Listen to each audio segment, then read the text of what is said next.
Bonjour à tous, ravi de vous voir aussi nombreux à cette conférence plénière d'ouverture. Donc quelques mots peut-être sur le cycle de conférences de documentation MIS.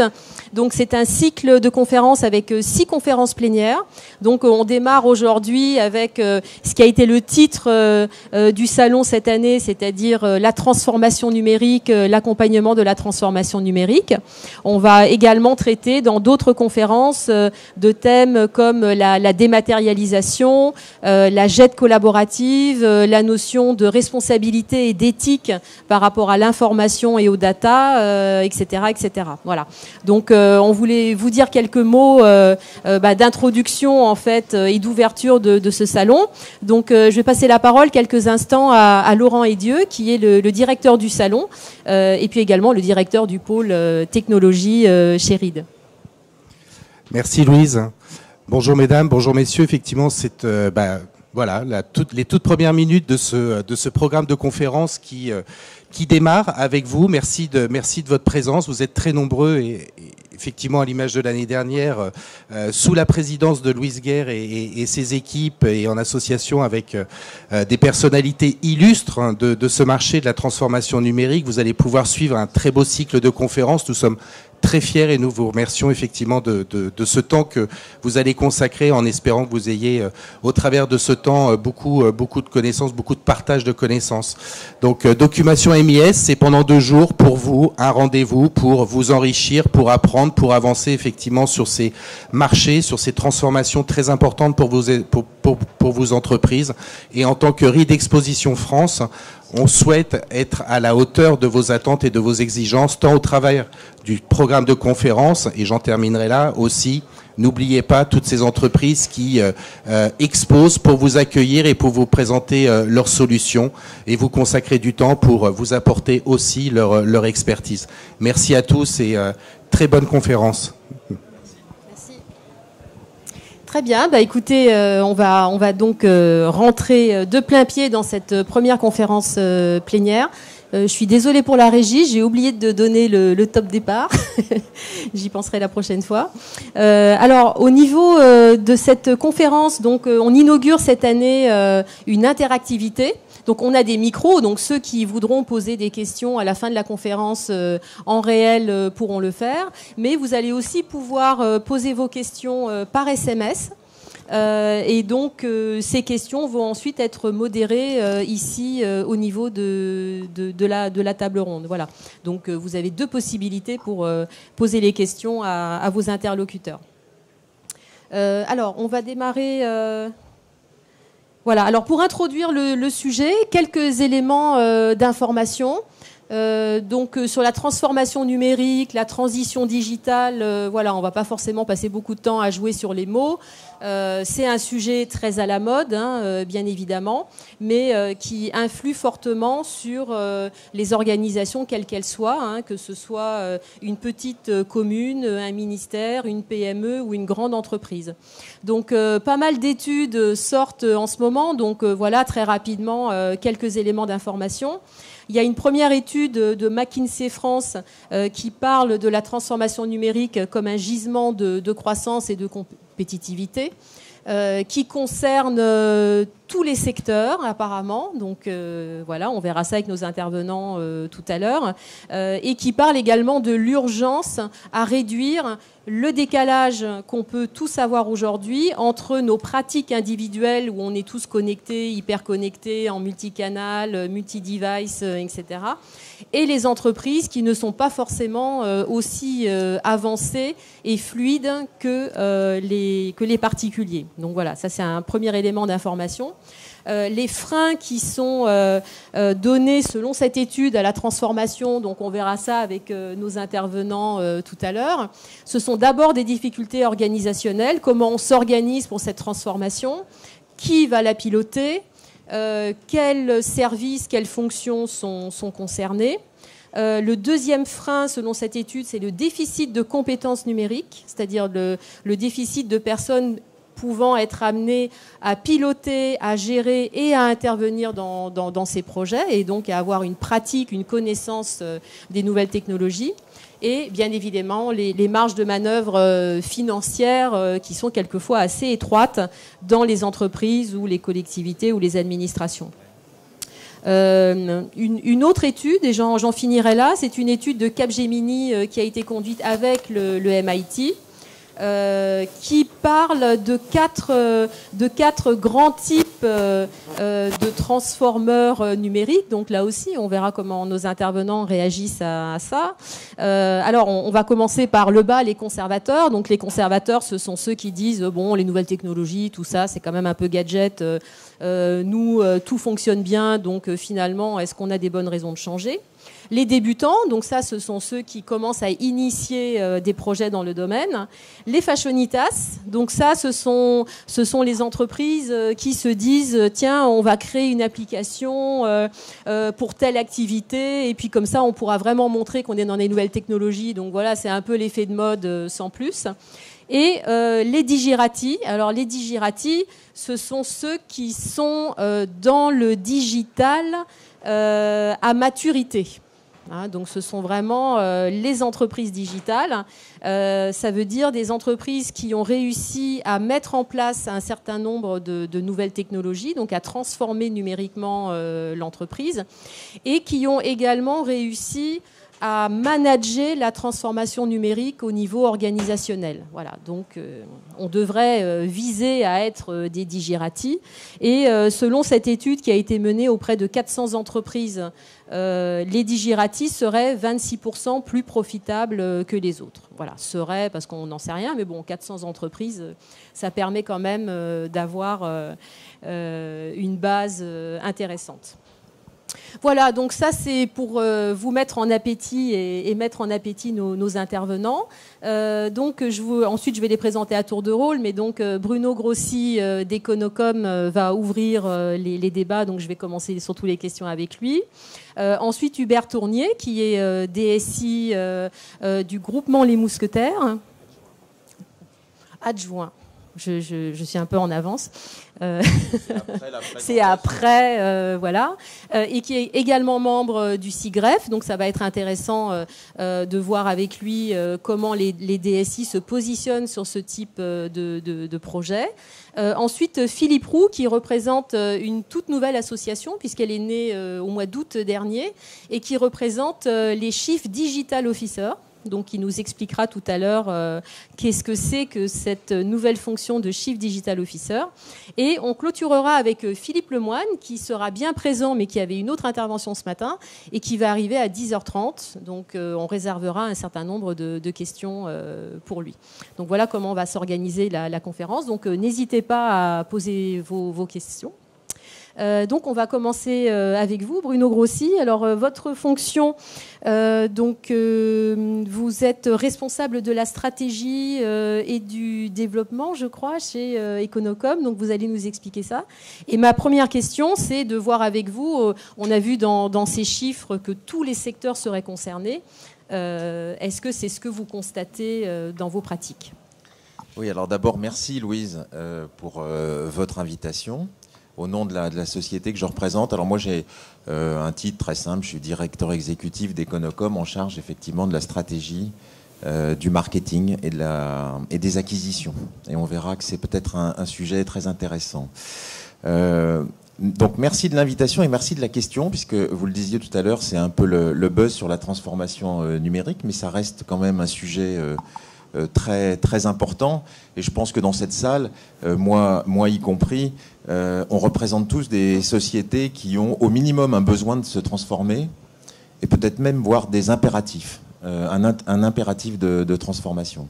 Donc pour revenir à votre question et pour tenter d'y répondre, effectivement, nous on constate du haut de notre chiffre d'affaires, on fait à peu près 2 milliards d'euros de chiffre d'affaires en Europe, que tous les secteurs sont concernés. Et j'oserais dire qu'il n'y en a aucun qui va échapper, je choisis le verbe à dessein, à cette transformation, que j'aimerais bien qualifier d'ailleurs un peu plus précisément. On parle beaucoup de transformation. Moi, je pense qu'elle a plutôt les caractéristiques d'un tsunami Pourquoi? Parce que c'est un mouvement qui est, moi je trouve, extraordinairement rapide, assez complexe. Je vais essayer de vous en donner quelques clés, en tous les cas celles que je peux percevoir. Et ce qu'on dit peut-être un peu moins souvent, d'une grande brutalité. Et alors pourquoi j'utilise ces qualificatifs, là, rapide, complexe et brutal? C'est parce que vous le mentionnez tout à l'heure sur une de vos premières slides d'introduction, c'est que c'est un mouvement qui est piloté par les individus et non plus par les entreprises. Les individus en tant que clients, en tant que administrés, contribuables, collaborateurs, patients dans un hôpital, élèves dans un collège. Et je dirais, nous, en tant qu'individus, quand on a des besoins, on les exprime avec beaucoup d'acuité, de force. Et comme on maîtrise bien le digital, beaucoup mieux que ces organisations qu'on a, je veux dire que les entreprises ou que les services publics, on y va très fort. Et donc, ce sont des mouvements extrêmement brutaux, extrêmement rapides. Hein, depuis moins de 10 ans, on voit ça, beaucoup plus rapides que les vagues d'informatisation, les vagues de re-engineering que pilotaient les entreprises. Là, il y a vraiment une pression des individus sur les organisations et elles l'exercent, je dirais, à plein. Alors, qu'est-ce qu'on fait, nous, pour essayer d'aider les entreprises? D'abord, on essaye on les aide à se poser les bonnes questions. Donc, à trouver les bons sujets de la transformation, trouver les bons objectifs, trouver les bons projets, trouver les bons rythmes. Ensuite, on les aide à, je dirais, gérer la complexité de ces projets en termes de matériel, en termes de technologie. Donc ça, c'est nos métiers de procurement et puis de gestion des services d'infrastructure, de cloud, d'infogérance. Et puis, last but not least, on propose à nos clients de financer les projets. Vous parliez tout à l'heure d'un des freins. Le frein, c'était le financement, hein, ou les finances en tous les cas. Et aujourd'hui, il y a beaucoup de projets qui sont pratiquement indispensables à la survie des entreprises qui s'arrêtent à la porte des comités d'investissement. Parce que c'est pas l'année, c'est pas la bonne année pour lancer un projet. Et nous, chez Econocom, on essaie de trouver des solutions. Et donc, on propose des financements à ces grands projets qui sont en général basés dans la durée sur l'usage et l'efficacité et la valeur de ces projets. Voilà.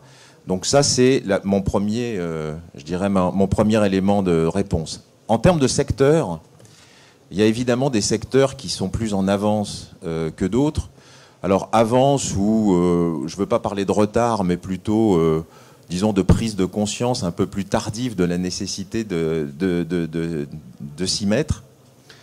Et moi, je trouve qu'ils sont très, très liés à ce que je voulais dire tout à l'heure, c'est-à-dire la pression qu'ils ont de leurs collaborateurs et de leurs clients.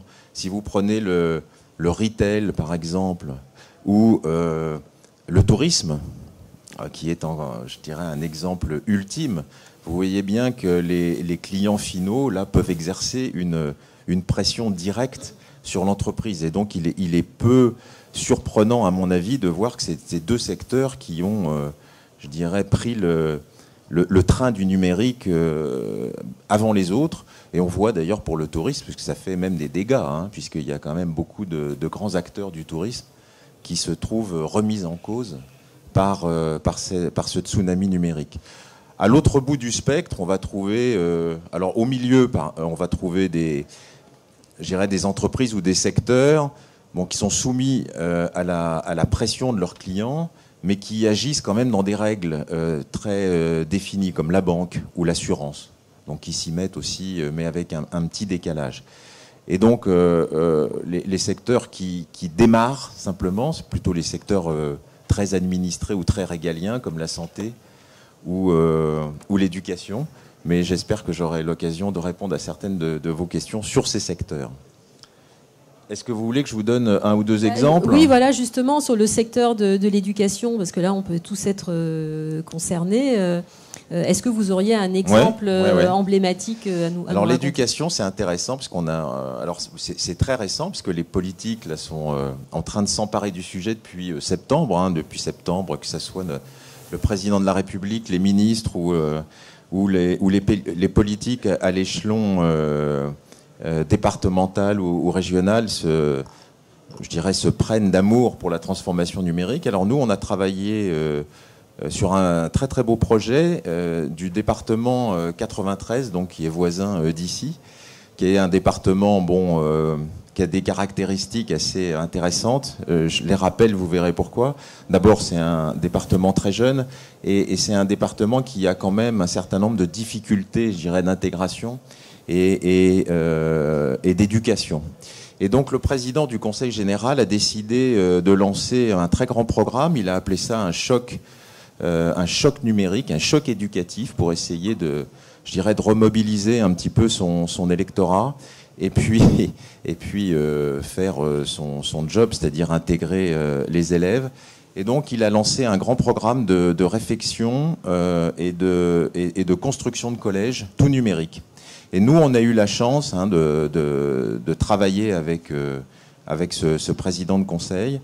Et on a équipé, donc là, la première tranche, c'est 12 collèges.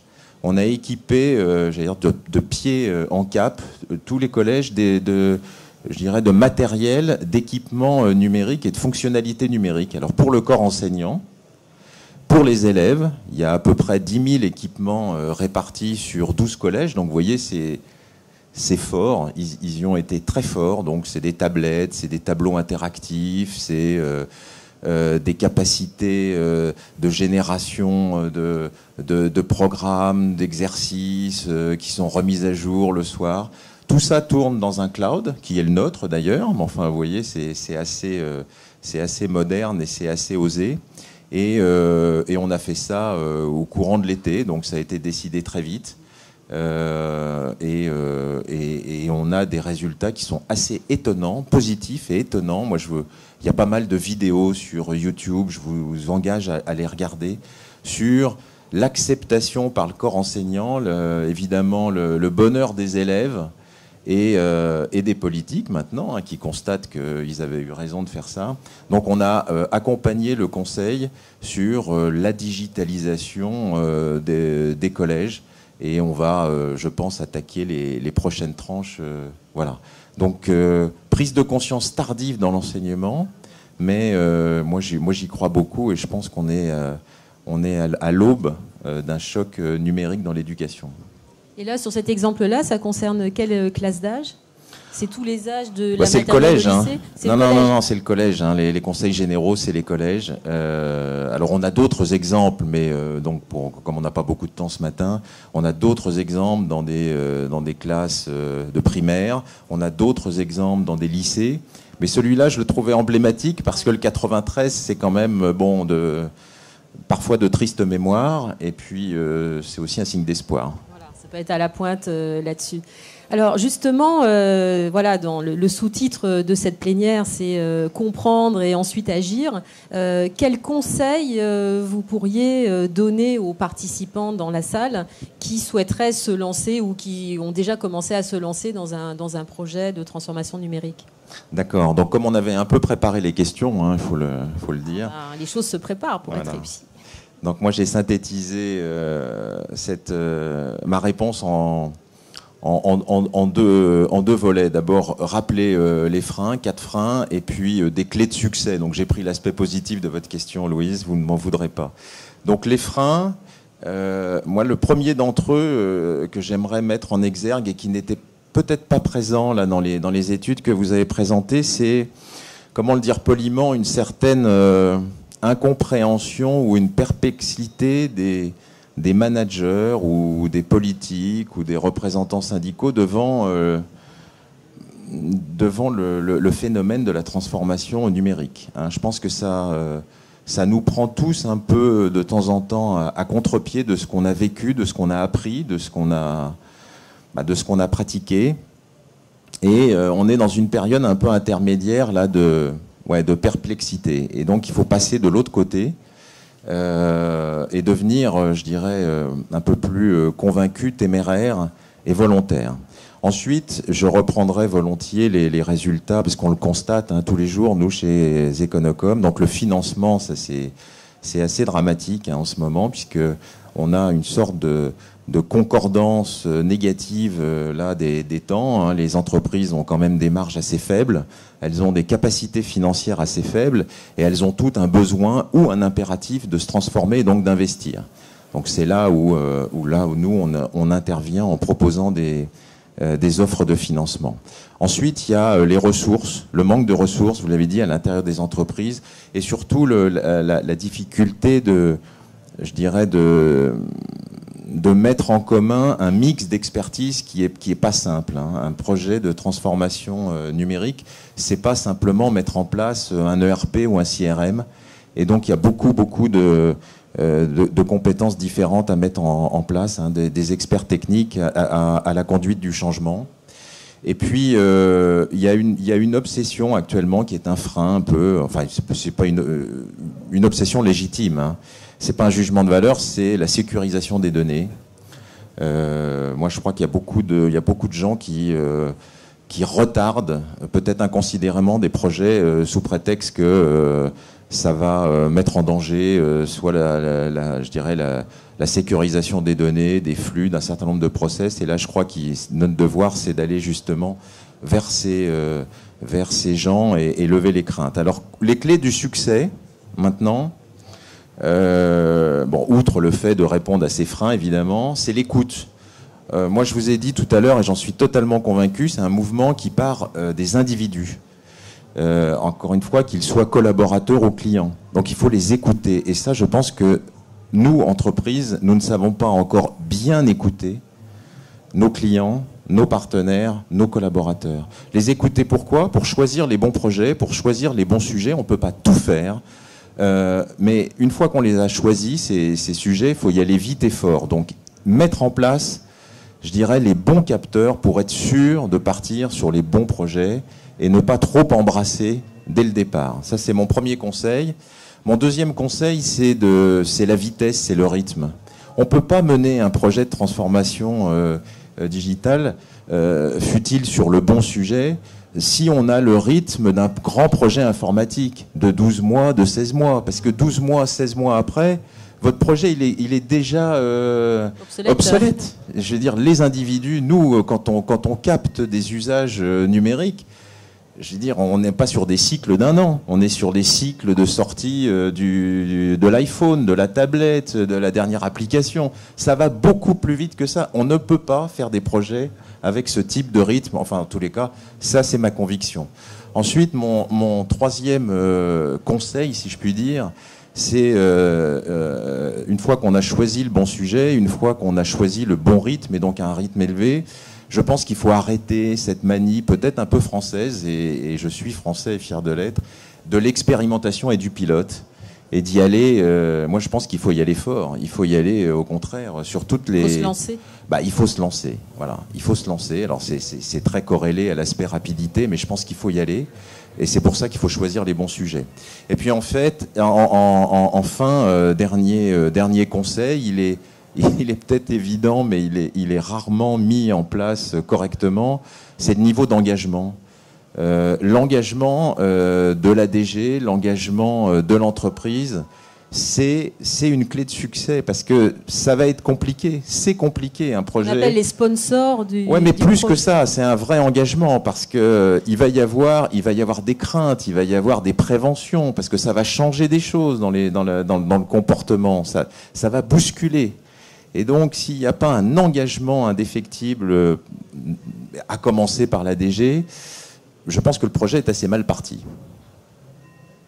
Et s'il y a un engagement, je pense que le projet est bien parti pour terminer peut-être sur une note plus positive.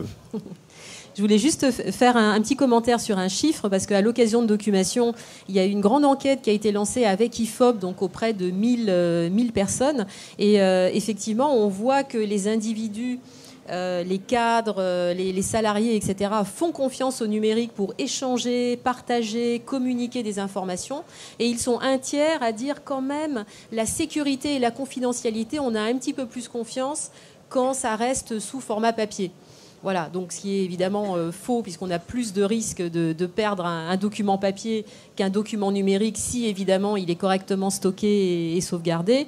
Mais voilà, ça montre qu'un tiers des personnes font encore plus confiance au papier. Donc voilà, c'est vraiment la notion de confiance dans le numérique. On l'a tous à très court terme, mais ensuite, à moyen terme, on ne sait jamais trop si on va vraiment retrouver nos données, nos documents, etc. Moi, j'imagine que ce genre de salon, moi, je me suis promené un petit peu dans les stands tout à l'heure, c'est aussi fait pour, je dirais, donner de la confiance, donner des solutions. Et là aussi, l'engagement de la DG, si la DG n'est pas convaincue, c'est difficile de convaincre ses collaborateurs. Ouais. Alors, dernière question, et ensuite je passerai la parole à Hubert Tournier.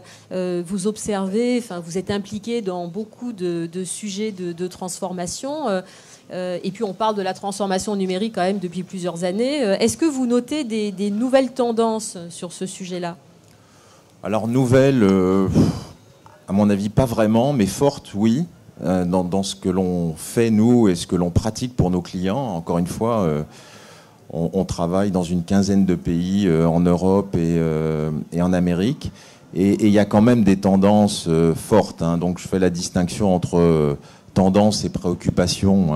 Il peut y avoir des préoccupations de sécurité et puis des tendances de mobilité, par exemple.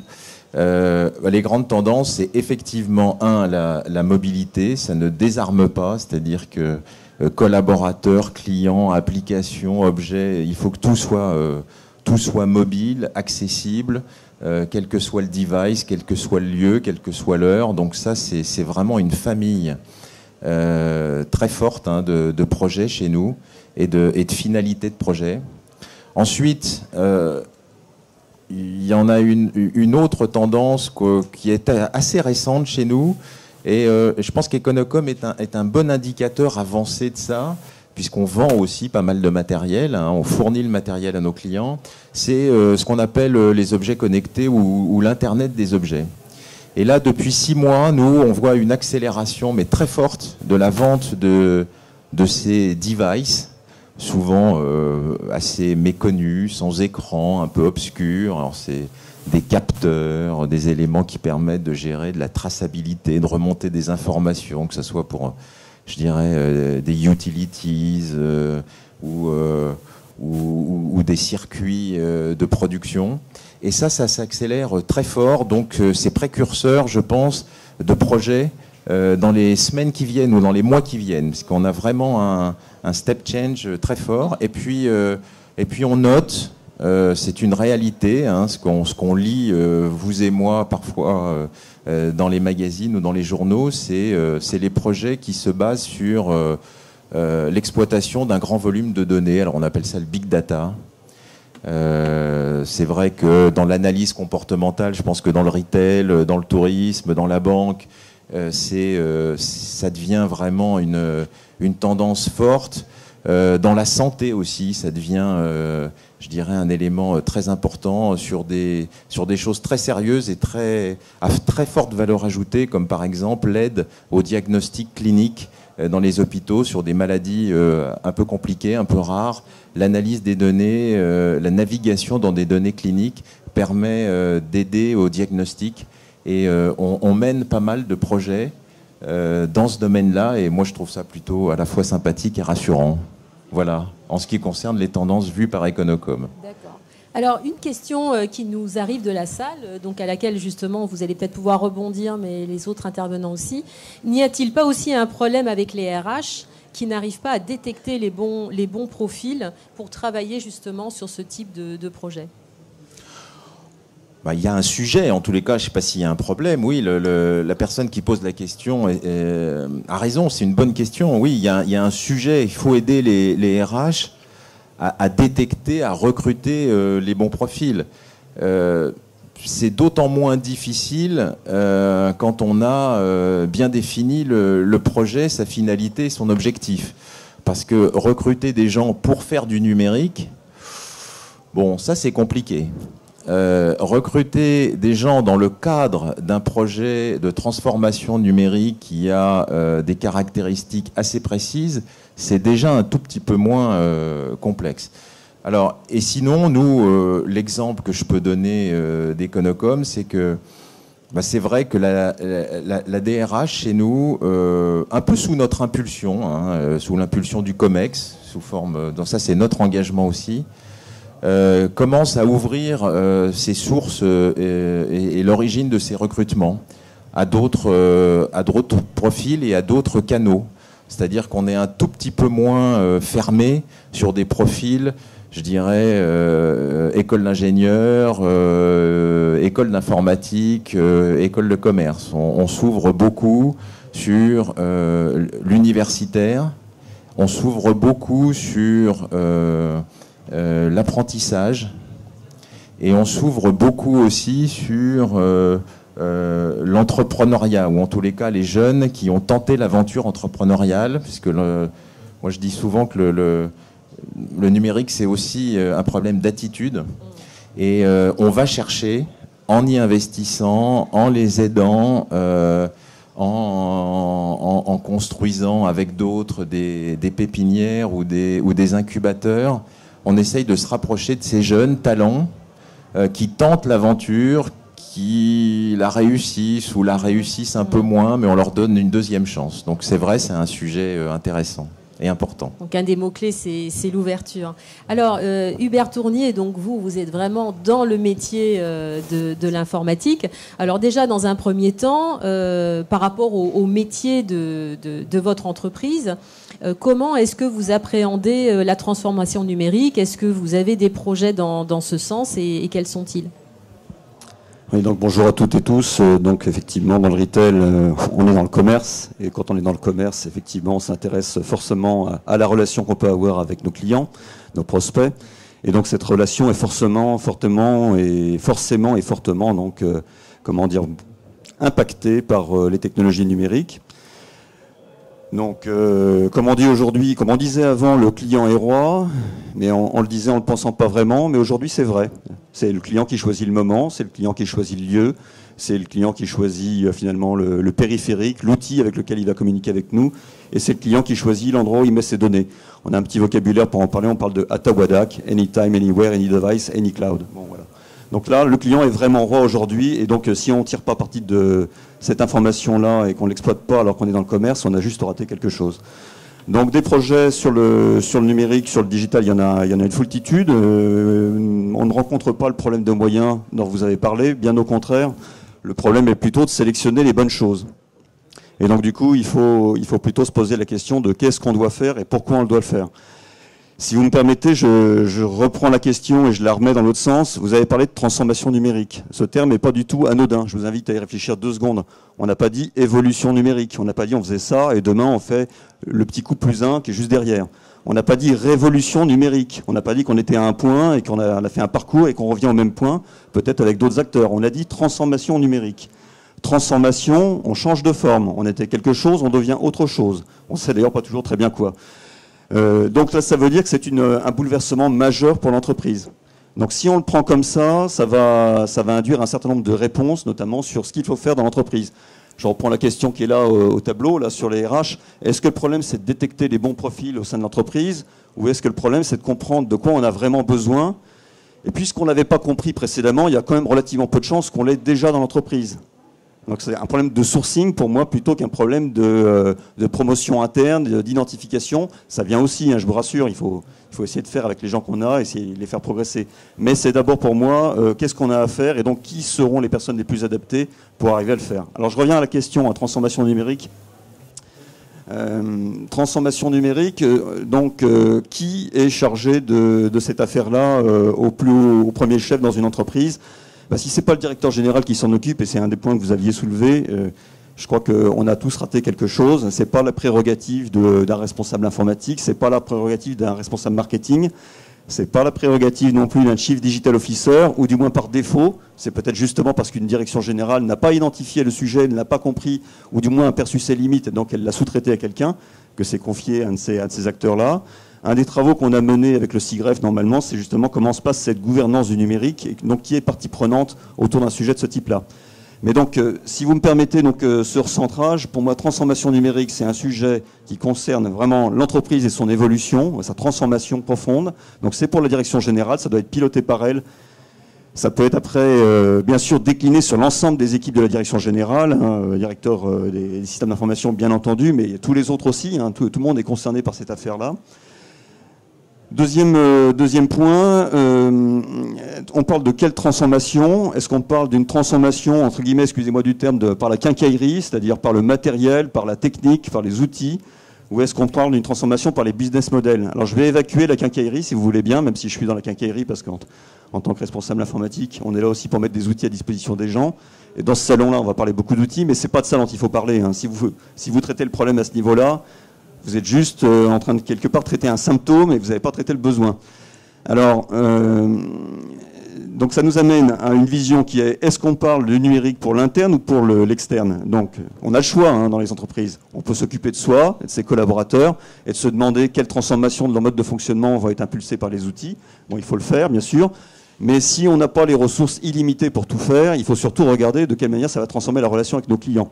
Donc nous, dans la distribution, et chez les mousquetaires en particulier, on a eu le parti pris de se dire on va d'abord se focaliser sur les clients et les prospects, et s'il nous reste un peu de temps et un peu d'argent, on s'occupera de nous, mais dans un deuxième niveau.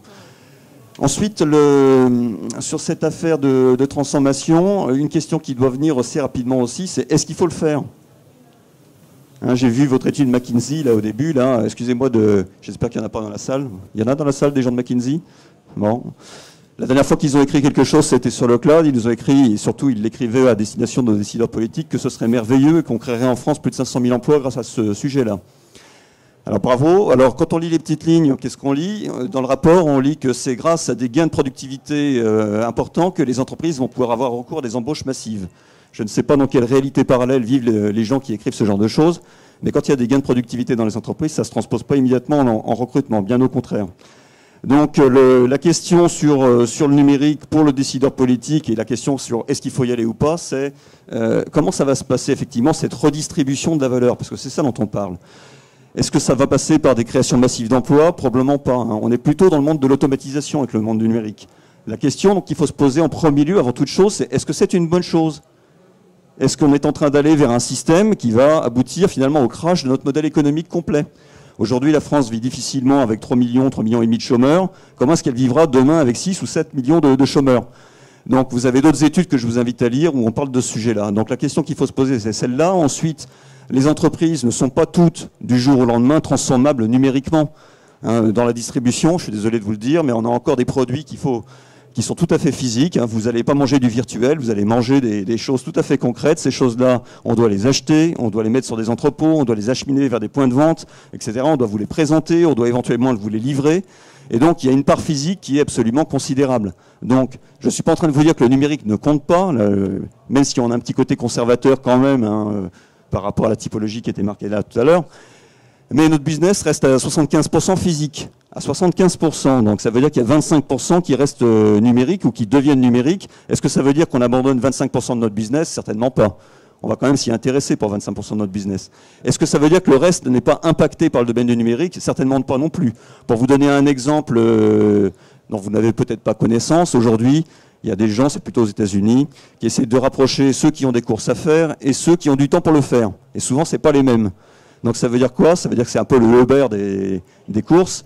On vous envoie ceux que vous voyez dans le point de vente, c'est plus vos clients, c'est quelque part des chômeurs qui font les courses à la place des vrais clients. Donc ils vont pas faire d'achat plaisir, ils vont pas se laisser aller à des impulsions pour acheter des trucs intéressants qu'on peut leur proposer. Ils vont se concentrer sur la liste de courses qu'on leur a demandé de pourvoir. C'est pas la peine d'essayer de les séduire, c'est pas eux qui vont dépenser plus, encore une fois. Donc là, c'est un premier niveau de désintermédiation. Il y en a un deuxième éventuellement qui est de se dire, finalement, l'entreprise qui les a mis en relation avec celui qui avait des courses à faire, elle les a envoyés dans ce point de vente-là, mais elle aurait très bien pu l'envoyer, le gars qui fait les courses, dans un autre point de vente. Donc elle a acquis un pouvoir sur ce marché-là, finalement, qui permet de changer complètement les choses. Donc vous voyez que même sur des business physiques, on peut aussi se faire chahuter. Donc, moralité de l'affaire, la question qu'il faut se poser, c'est surtout pas la quincaillerie, c'est le business model. Quel est-il? Comment il bouge? Comment il est transformé, comment il est changé par ceux qui étaient déjà là en place, mais à la limite, c'est pas les plus dangereux, comment il est transformé par de nouveaux acteurs. Et ça, donc, cette question-là, si vous la posez pas, vous êtes juste en train de mourir, vous le savez pas simplement. Donc voilà l'enjeu qu'il faut traiter dans les entreprises. Voilà pourquoi ça doit être piloté par une direction générale. Voilà pourquoi si vous prenez le projet ou le sujet par la quincaillerie, du matériel, des logiciels, des projets informatiques, vous avez juste tout faux. Je m'emporte, mais je suis assez, comment dire, alors, justement, motivé par ça. Justement, par rapport à votre rôle de DSI, alors on voit beaucoup d'articles en ce moment sur le rôle des DSI dans les projets de transformation numérique. Est-ce que même si c'est impulsé et soutenu par la direction générale, est-ce que ça doit être porté par les directions informatiques, pour qui quand même ça peut être un nouveau métier dans certains cas? Quel est le rôle des autres directions, les directions métiers, les directions des ressources humaines dont on a parlé tout à l'heure? Enfin, quelle est votre vision? Alors d'accord. Donc si on en lit, si on croit ce qui se raconte dans la presse, on a l'impression que dans l'entreprise, c'est la guerre des chefs. Qui va être le patron du numérique? Alors si on lit certains articles, c'est le DSI qui naturellement doit être le patron du numérique. Si on en lit d'autres, dans la presse plutôt pour le marketing, on va dire c'est la direction du marketing qui doit être le patron du numérique. Quand ils n'arrivent pas à se départager, on va nous dire c'est un Chief Digital Officer qui doit être le patron du numérique. Bon, j'ai déjà répondu, je vous ai dit que ça devait être le directeur général. Mais bon, le directeur général, il bosse pas tout seul dans l'entreprise, il a une équipe en fait. Et la question, c'est de savoir si un individu à lui tout seul peut porter toute la légitimité et toutes les compétences sur un sujet pareil. Certainement pas, puisque ça transforme globalement l'entreprise. Donc notre parti pris, et c'est celui qu'on a défendu avec le SIGREF et toutes les entreprises qui ont participé à ces travaux sur la gouvernance du numérique, c'est de dire c'est pas l'affaire d'un bonhomme ou d'une équipe en particulier, c'est l'affaire de l'ensemble des équipes de l'entreprise et de la manière dont elles vont bosser ensemble pour arriver à traiter le sujet. Maintenant qu'on a dit ça, c'est bien, comment est-ce qu'on procède concrètement? Donc, le truc, c'est que dans les entreprises, depuis une petite vingtaine d'années, on a changé complètement de modèle. Avant, il y avait des gens qui avaient des budgets et qui faisaient ce qui était bien pour les uns et les autres. Maintenant, c'est plus comme ça que ça se passe. Tout le monde a de l'argent.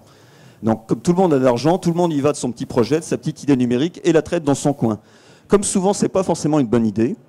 Excusez-moi, mais ça arrive. Les gens se posent pas assez de questions, donc souvent, c'est pas des bonnes idées. Ils n'ont pas spécialement envie que leurs camarades voient leurs bêtises. Donc ils font leur petit coup dans leur coin tout seuls sans se poser de questions et sans tirer parti de cette connaissance un peu globale qui existe dans l'entreprise.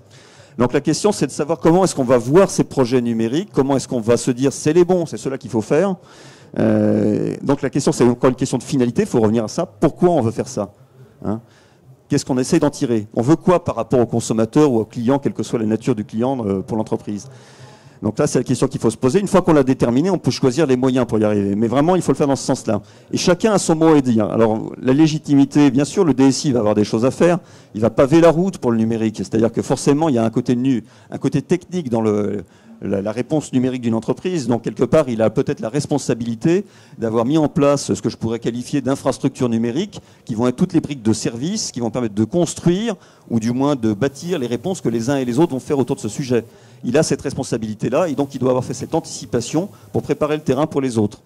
Maintenant, si personne ne s'empare du sujet, il peut aussi s'en occuper, mais avec cette finalité que je vous disais tout à l'heure, qui est sans s'arroger le sujet. Parce que le sujet, c'est autant le problème du marketing, de la direction juridique, de la direction de la communication, la direction de la responsabilité sociétale de l'entreprise, etc., etc., etc. Ben, ça, c'est pour les fonctions support qui peuvent intervenir. Et bien sûr, chaque direction de métier va avoir quelque chose à dire. Donc le but, c'est d'animer toute cette communauté. Je vais expliquer dans 2 secondes comment on peut faire. Si jamais on s'aperçoit que dans son entreprise, on n'est pas à maturité par rapport à tout ça et que les gens ne se posent pas les bonnes questions et ne font pas ce qu'il faut, on peut prendre le lead temporairement, hein, avec l'idée qu'il faut plutôt faire émerger les bonnes choses. C'est les différentes entités concernées. Et une fois que c'est là, on passe la main, entre guillemets, on reprend son rôle naturel. Beaucoup de DSI se posent la question de savoir si c'est pas eux qui doivent leader cette transformation. Je vous l'ai dit, pour moi, c'est juste une étape intermédiaire, le temps que l'entreprise arrive à maturité. Mais ce boulot-là, c'est un boulot de direction générale. On n'est pas en train de faire un boulot de DSI quand on fait ça, on fait le boulot de la direction générale. Il faut savoir ce qu'on veut faire, hein. Soit on est DSI, soit on est DG. On peut évoluer vers ce rôle éventuellement. Mais bon, créer des nouveaux business models, regarder de quelle manière ceux qu'on a se transforment, ça c'est le boulot du DG. Bon, après comment faire? Donc là-dessus, on a un petit retour d'expérience. J'essaie de le traiter vite, je parle vite, désolé parce que je voudrais caser un maximum de choses avec vous. Notre première approche a été une approche hiérarchique. On s'est dit, tiens, est-ce qu'on est dans ces projets numériques? La réponse, c'était non. La DSI ne traitait pas ces projets numériques. Peut-être que c'est une surprise pour vous. Mais pourquoi? Qui les traitait? C'était essentiellement des agences digitales, des agences de communication qui drainaient dans leur sillage des gens qui hébergeaient, qui intégraient, qui faisaient des projets. Est-ce que ces gens-là se posaient les bonnes questions? Excusez-moi, je ne les aime pas beaucoup non plus, donc la réponse c'est plutôt non. Pourquoi? Parce que quelque part, il ne se pose pas de questions vraiment sur l'entreprise, ce qu'elle est, quel est son ADN, comment elle va se différencier par le numérique vis-à-vis des autres. Là, je lisais un article dans la presse il n'y a pas tellement longtemps où un monsieur disait les entreprises font tous du copier-coller numérique. C'est parfaitement exact. Quand on applique du prêt-à-penser dans l'entreprise, on a juste du n'importe quoi et de quelque chose qui ne va pas être discriminant par rapport aux autres. Donc il faut bien sûr regarder ce qui se passe ailleurs, il faut s'en nourrir, mais après il faut le transformer, ça aussi il faut le digérer et se demander de quelle manière on le décline et on l'applique dans l'entreprise. Donc méfiez-vous de ces agences. Bon, pardon pour tous ceux qui sont dans ce monde-là. Bon, deuxième chose, c'est que pourquoi on n'était pas là-dedans? Parce que ici, historiquement, on regarde pourquoi la DSI ne faisait pas ça. La DSI a mis à disposition de la plupart des gens de l'entreprise des intranets, ce genre de technologies, des technologies issues du monde du web et au début de la mobilité. Pourquoi est-ce qu'on n'a pas fait la suite?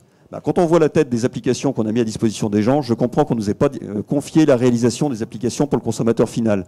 Donc là, il a manqué justement quelques compétences dans l'entreprise, notamment des compétences ergonomiques, des compétences de design, des compétences de graphiste, et cette chose qui permet l'effectivité, et non pas une efficacité ou une efficience, un savoir-faire, mais quelque chose qui se voit, qui est perçu par le destinataire final de l'application, on ne l'avait pas. Bon, on s'en est doté parce qu'on ne peut pas rester longtemps en dehors de ce sujet. Vous comprenez bien qu'on ne peut pas accepter d'être cantonné sur un système d'information de gestion. Il faut bien qu'on prenne part à toutes les évolutions majeures dans l'entreprise et donc il faut s'occuper de ça. Alors comment est-ce qu'on a fait? Donc la première réponse, ça a été de se dire, on va tenter de passer par la direction générale qui fera un petit courrier à toutes les entités de notre groupe pour leur dire, voilà, à partir de demain, vous passez par telle équipe qui va qualifier vos initiatives numériques. Ça a marché la première semaine. Ça a marché seulement la première semaine. Alors pourquoi? Parce que, comme je vous le disais, les gens font leur petit truc dans leur coin. Ils peuvent effectivement obéir à un oukase d'une direction générale, mais très très vite, ils reprennent le pli tel qu'ils avaient l'habitude de le faire et ils refont leurs petites affaires dans leur coin. On s'est dit, ça marche pas, alors qu'est-ce qu'on doit faire? L'image qui nous est venue en tête, technique du chasseur en Afrique. Alors je vous préviens, j'ai jamais fait de chasse et je suis jamais allé en Afrique noire, mais l'image va vous parler. Si j'étais chasseur et que je voulais dégommer de grands animaux, qu'est-ce que je pourrais faire? Il y a une approche, c'est je pars à l'aventure dans la savane en essayant d'en trouver. Bon courage. La deuxième, c'est de se dire, si je pouvais trouver un point d'eau autour duquel on voyait passer les grands animaux, ce serait quand même plus facile de leur faire la peau. Bon. Donc quel est le point d'eau numérique dans l'organisation? Nous, on l'a trouvé, c'était notre direction de la communication. Ils avaient toujours un petit strapontin dans toutes les initiatives et tous les projets numériques de l'organisation. Ils avaient un certain nombre de contrats par lesquels les gens passaient et qui étaient toujours mis en œuvre. Alors, par contre, ils n'avaient pas un rôle majeur. Donc le deal, ça a été de se dire, si on veut intervenir et regagner notre place dans ces sujets numériques, faisons affaire avec eux. Alors on est allé les voir, on leur a dit, on vous propose une sorte de joint venture virtuelle, on fera 90% du travail, et vous aurez 90% de la gloire. Ça leur a bien plu, donc on a fait affaire. On a commencé comme ça, avec quelques fonctions support qui finalement essayaient de traiter les besoins numériques de l'entreprise, essayer de mettre un peu de plomb dans la cervelle et un peu de bonne réflexion, on va dire, dans la tête des gens. Rapidement, on a été rejoint par toutes les entités qui étaient là, qui avaient quelque chose à dire, les juristes, bien sûr, les informaticiens, et un certain nombre d'autres entités. Et on a fait ce qu'on appelle une sorte de guichet unique numérique. Les gens passent par ce guichet-là, ils soumettent leurs besoins le plus tôt possible, éventuellement, idéalement. Et donc là, on le qualifie, on leur donne notre avis, on leur donne évidemment beaucoup de valeur ajoutée, on leur donne envie de revenir, quelque part.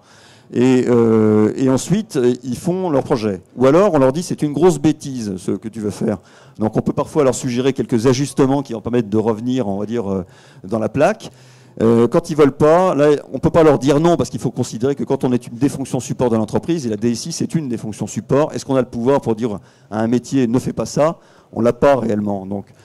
Donc là, il faut trouver un mécanisme de gouvernance par le haut qui peut arbitrer, qui peut décider. C'est la direction générale, encore une fois, un morceau du COMEX qui peut le faire. Et donc, au-dessus de notre guichet unique, de toutes les fonctions qui peuvent avoir un mot à dire là-dessus, on a construit un guichet unique de tous les patrons. Et quand on leur dit, là, votre sujet, il est sympathique, mais vraiment, ça n'a pas marché et c'est vraiment pas une bonne idée, demandez l'arbitrage de la direction générale.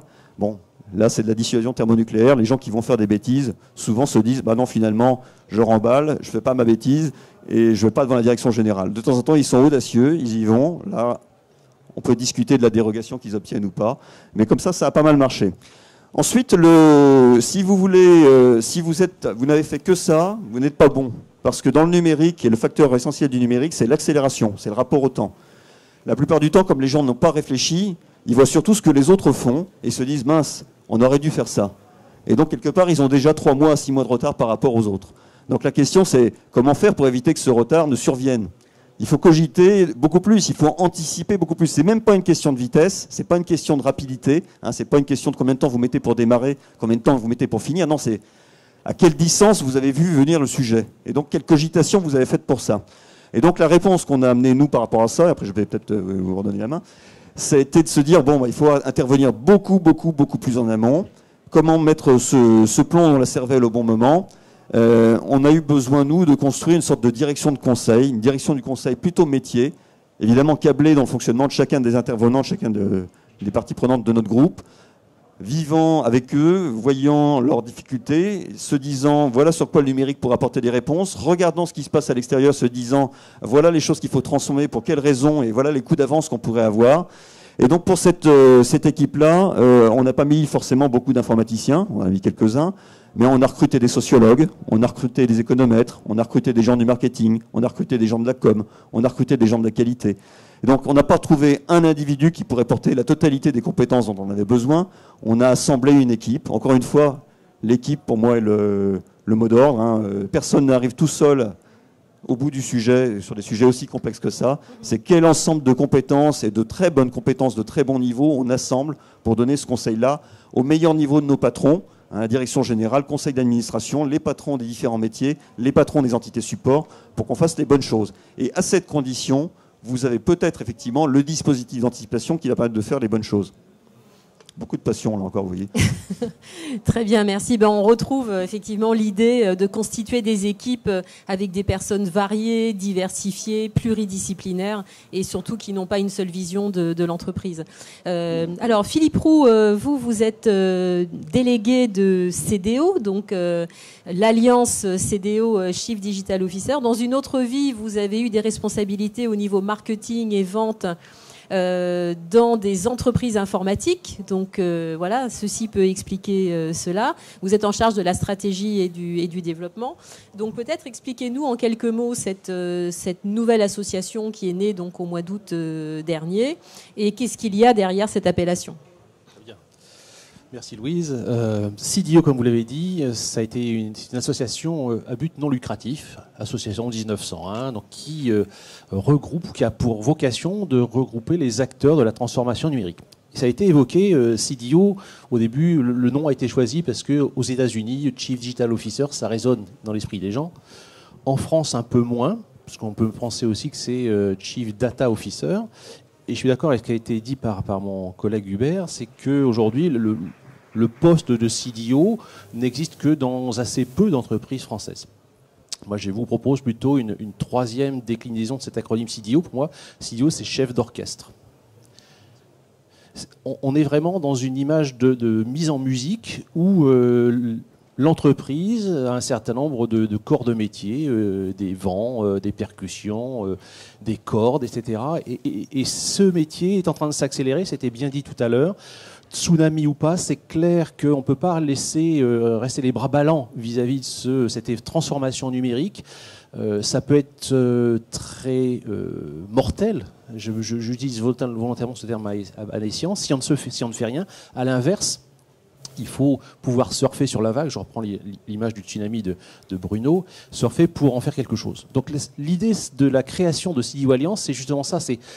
On sent une cristallisation, ça a été évoqué depuis les 12-24 mois selon les cas, où les entreprises se font, pour certaines, des intermédiaires, pour d'autres disparaissent du marché, des nouveaux entrants, les concurrents d'aujourd'hui ne sont pas les concurrents de demain. Bref, il y a un mouvement qui se met en place et l'objectif de CDO, c'était de rassembler ces énergies.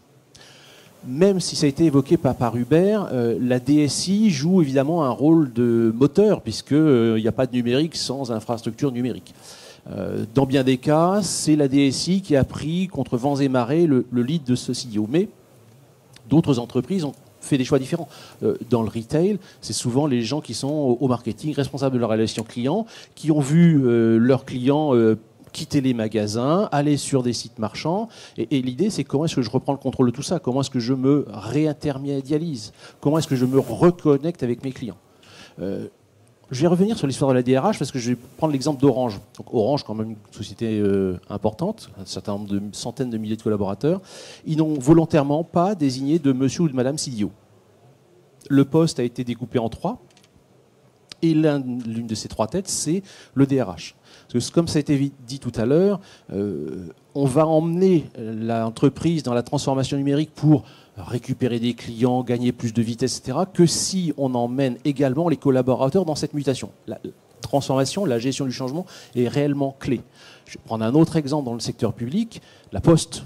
Bon, la Poste n'a pas forcément une image, même si ça bouge à la Poste, hein, mais ça n'a pas forcément une image de société très en avance. Ils sont en train d'opérer une transformation réellement importante du métier de facteur. Ils ont distribué 90 000 tablettes à leurs facteurs.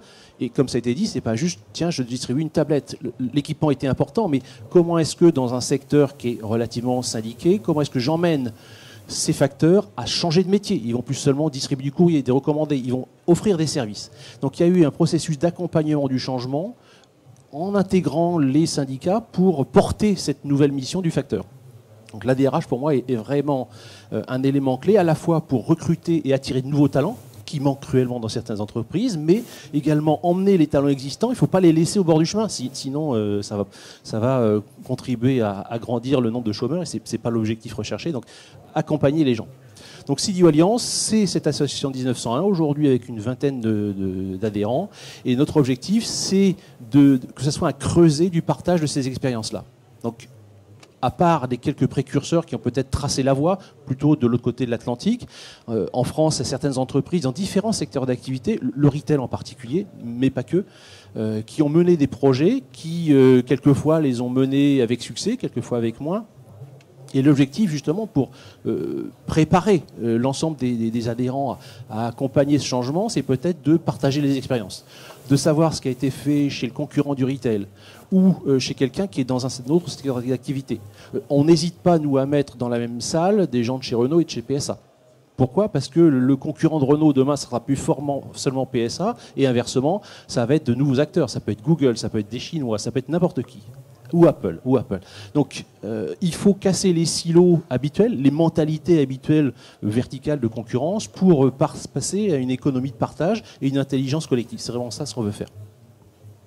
Alors, vous avez déjà une vingtaine de membres. Est-ce que vous pouvez nous raconter quelques cas, justement, parmi vos membres, donc, qui ont des profils assez diversifiés? On voit la BNF, banque, industrie...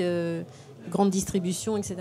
Alors, on a quelques mois d'existence, donc on a une vingtaine d'adhérents, et j'en profite pour faire honteusement un petit appel au peuple. Hein, bien sûr, toutes les bonnes volontés sont évidemment les bienvenues pour renforcer les rangs de l'association, mais ce clin d'œil mis à part, effectivement, l'objectif, c'est de fédérer plusieurs types d'activités. Donc, on a évidemment des gens qui viennent de l'IT, mais aussi des gens qui viennent de la DRH, de la relation client, quelquefois du juridique, un peu moins. Et pour citer quelques exemples, je vais en prendre un. La FNAC, par exemple.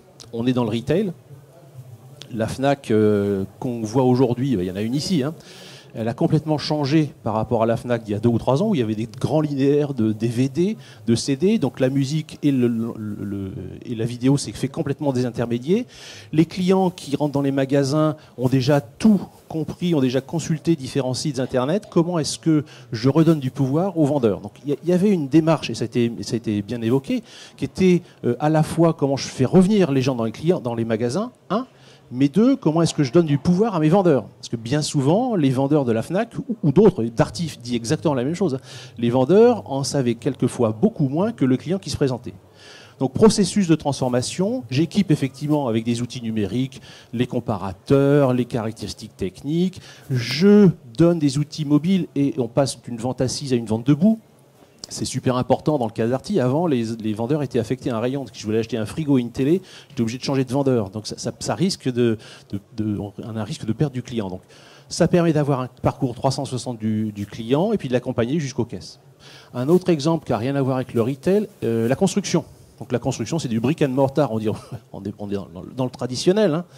Hein. Aujourd'hui, les entreprises de construction passent au numérique, à la fois dans la phase amont, dans la conception du bâtiment, du stade, de l'hôpital, que sais-je, de la route.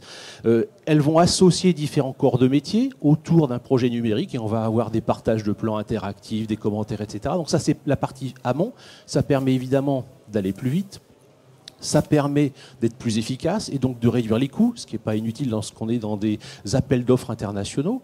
Mais au-delà de la phase amont, le numérique va leur permettre également d'accompagner sur la phase après en équipant les logements, les hôpitaux d'objets connectés, pour réguler la température, mais ça on savait déjà le faire, mais peut-être avoir des services de mutualisation de locaux, pouvoir réguler la qualité de l'air. Enfin bref, on va vers un bâtiment qui est juste plus jugé par la qualité de son ferraillage ou de son béton, mais les services qu'il est capable de donner à ses usagers. Je vais prendre un autre exemple, Seastor. Alors Seastor, il l'appelle le projet Castor. Donc je vais me permettre d'utiliser ce terme. Crédit Agricole, et là je reprends les propos d'Emmanuel Métivier, c'est aussi une banque qui de l'intérieur n'était pas jugée comme une banque très moteur. Donc comment est-ce qu'on peut fédérer nos caisses régionales, parce qu'ils sont dans un phénomène de régionalisation, donc il n'y a pas un réel pouvoir central qui peut dire on va à gauche, on va à droite, on va au milieu. Donc comment est-ce que je mets en place un projet mobilisateur auprès de mes caisses? Et deuxième étape, comment est-ce qu'en même temps je profite pour me rapprocher de mes clients, je me reconnecte à mes clients, comment je me réintermédiatise. Et comme ça, je vais proposer à mes clients, mais aussi les clients d'autres banques, sur la base d'usage, d'avoir des bonnes idées pour dire tiens, j'aimerais bien une application qui fasse ci, qui fasse ça, et moi aussi. Et ils ont mis en place des outils avec des développeurs pour sélectionner les bonnes idées et puis créer un store, c'est de là que vient l'appellation Castor, pour mettre en place ce portail. Et l'initiative fait boule de neige aujourd'hui, il y a de plus en plus de bonnes idées qui apparaissent, à tel point que à Paris, il y a eu la création d'un local d'incubation destiné à abriter des startups qui vont insuffler de la jeunesse. On est dans la génération Y. Hein. Alors, moi aussi, je suis dans la génération Y. Plus du côté grec que du côté Y. Hein. Mais insuffler des nouveaux talents, des nouvelles idées qui donnent de la jeunesse, dans tous les sens du terme, aux différentes caisses et qui participent à ce mouvement-là. Sodexo. Et je terminerai là-dessus. Sodexo, on pensait tous, moi en particulier, que c'était une entreprise qui faisait de la restauration collective. Ils continuent à en faire, mais pas que. Et aujourd'hui, ils sont face à des mères de famille, à des usagers, à des citoyens qui ont besoin, depuis leur smartphone, de connaître le menu de la cantine, à la limite de savoir où a été abattue la vache qui est dans l'assiette de leurs enfants, etc. Donc, ils ont l'obligation d'accompagner ce mouvement. Donc, également, grosse transformation qui ne touche pas que des cols blancs, mais qui touche aussi des cols bleus. Donc, la transformation numérique, je voudrais casser un mythe, ce n'est pas que pour les cols blancs. Ça a commencé par ça, mais ça touche toutes les strates de l'entreprise et de l'organisation. Je vais m'arrêter là. Ouais. Alors, en préparant cette table ronde, on me dit, moi, il y a un mot-clé qui est important, c'est hybridation. Damned, je ne l'ai pas dit. Et vous avez dit, de toute façon, je vais en parler, mais vous n'en avez pas parlé. Merci, Louise. Donc, qu'est-ce que vous entendez par là? J'ai même envie de dire hybridation pluridimensionnelle. Non, moi je suis comme ça. Alors pourquoi? Non, mais c'est important, il faut trouver le bon mot. Donc, hybridation, j'en ai déjà un petit peu parlé sans prononcer le mot, hybridation dans les compétences à l'intérieur de l'entreprise. Ça a été dit tout à l'heure, il faut qu'il y ait une impulsion réelle de la direction générale, mais ce n'est pas le CDO, sauf si je le mets sous son acronyme chef d'orchestre, qui va faire tout seul avec ses petits bras musclés. Il a besoin de s'entourer des compétences, des énergies, des idées et d'un programme de gouvernance. S'il n'y a pas de gouvernance dans la transformation numérique, ça va rester des projets qui n'aboutiront pas ou qui n'auront pas rendu les résultats qu'on attendait. Donc hybridation à l'intérieur de l'entreprise pour mettre les métiers à la même table et puis rapprocher l'IT des métiers pour vendre plus vite, développer plus rapidement des applications, que sais-je. Première dimension. La deuxième dimension de l'hybridation, c'est intersecteur de métiers. Les gens du retail, Darty, Fnac, je pourrais citer aussi le Stade de France. Donc, sont dans un projet de reconquête du client à 360 degrés. Ils mettent en place des écrans, des tablettes, des forums. Donc, même si on est dans le retail, qu'est-ce qui empêcherait quelqu'un dans l'enseignement, dans le transport, d'utiliser tout ou partie de ces bonnes idées? Donc l'intérêt de CDO, c'est de rassembler ces différents acteurs dans différents secteurs d'activité, de partager les idées. Encore une fois, j'ai dit tout à l'heure, les gens qui sont dans la salle sont peut-être des concurrents d'aujourd'hui, mais ils ne se jugent pas tels quels. Ils sont réellement des gens qui vont partager des bonnes idées pour se battre contre les vrais concurrents qui sont à l'extérieur de la salle, des gens qu'on ne connaît pas forcément. Donc hybridation à l'intérieur et à l'extérieur de l'entreprise. Bien, merci. Alors, on va prendre quelques questions qui ont été posées donc via SMS. Alors, une question qui devrait apparaître. Il ne suffit pas d'être numérique, il faut apporter les nouveaux usages comme la mobilité. Et Hubert Tournier, vous parliez aussi, en préparant cette table ronde, du rôle de l'innovation. Hein. Vous disiez, ben oui, on a l'impression que des fois, transformer, on prend quelque chose qu'on va transformer, mais il ne faudrait peut-être pas oublier d'innover en route. Oui, bien sûr, mais enfin, tout ça est complètement lié. Peut-être la dimension la plus surprenante que je pourrais vous restituer aujourd'hui, c'est qu'il ne faudrait surtout pas considérer que l'innovation aujourd'hui ne doit plus être que numérique.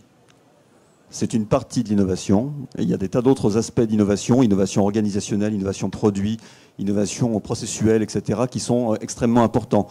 Il y a une frénésie telle sur le numérique que les gens ne s'imaginent plus aujourd'hui que l'innovation ne peut passer que par le numérique. Donc faites attention à ça. Ensuite, effectivement, est-ce que l'innovation, c'est une fin en soi ? La finalité, c'est, encore une fois, c'est qu'est-ce qu'on fait dans l'entreprise, pourquoi on est là, quelle est notre mission, c'est quoi notre modèle d'affaires qui en découle, comment est-ce qu'il va évoluer. Et donc l'innovation, ça va peut-être être d'identifier de nouveaux sujets à investir, peut-être pour quitter ceux sur lesquels on est aujourd'hui et qui sont totalement chahutés. En termes techniques, les gens parlent d'océan bleu, voilà, pour quitter un océan rouge sang dans lequel la concurrence est trop féroce. Bon, ça, la métaphore a ses limites, comme toutes les métaphores, voilà. Est-ce que son nouvelle façon de faire, pourquoi pas ? Enfin, vous voyez, donc, c'est en fait complètement câblé pour moi dans cette équipe pluridisciplinaire qui est surtout là pour travailler sur le pourquoi, sur les finalités, et qui après trouve les bonnes réponses et quelque part on les instruit. Mais l'innovation dans le vague, entre guillemets, pour moi, ça n'existe pas. Enfin, on a besoin d'être surpris de temps en temps, mais on est surpris au service d'une finalité qu'on poursuit. Bon, donc, pour moi, c'est les mêmes équipes. Bruno Grossi, vous voulez ajouter quelque chose ? Oui, compléter. Moi, je voudrais vous réaffirmer, moi, ma conviction qu'il faut savoir écouter les signaux forts, ça c'est sûr, mais aussi les signaux faibles. Donc, moi, je suis assez d'accord avec cette question-affirmation, nouveaux usages. Oui, il faut savoir capter les nouvelles demandes et les nouveaux usages. Et ça, qu'on le veuille ou non, c'est pas uniquement dans l'entreprise qu'on le trouve. Donc il faut construire les capteurs, il faut construire les antennes, il faut avoir une attitude d'ouverture. Moi, je pense que c'est ce qu'on essaye de faire, nous, dans notre COMEX. On a pris un certain nombre d'initiatives concrètes, d'ailleurs, nous, en tant qu'entreprise. Je peux en donner quelques exemples. Ça peut susciter aussi des questions ou des intérêts. Par exemple, nous, on s'est associé à un certain nombre de grandes entreprises françaises pour monter, ou en tous les cas, monter en plein centre de Paris un lieu qu'on a appelé le Partech Shaker, parce qu'on l'a fait avec le fonds d'investissement Partech. C'est un immeuble, c'est un très bel immeuble, c'est l'ancien immeuble du Figaro, où on accueille une trentaine de start-up.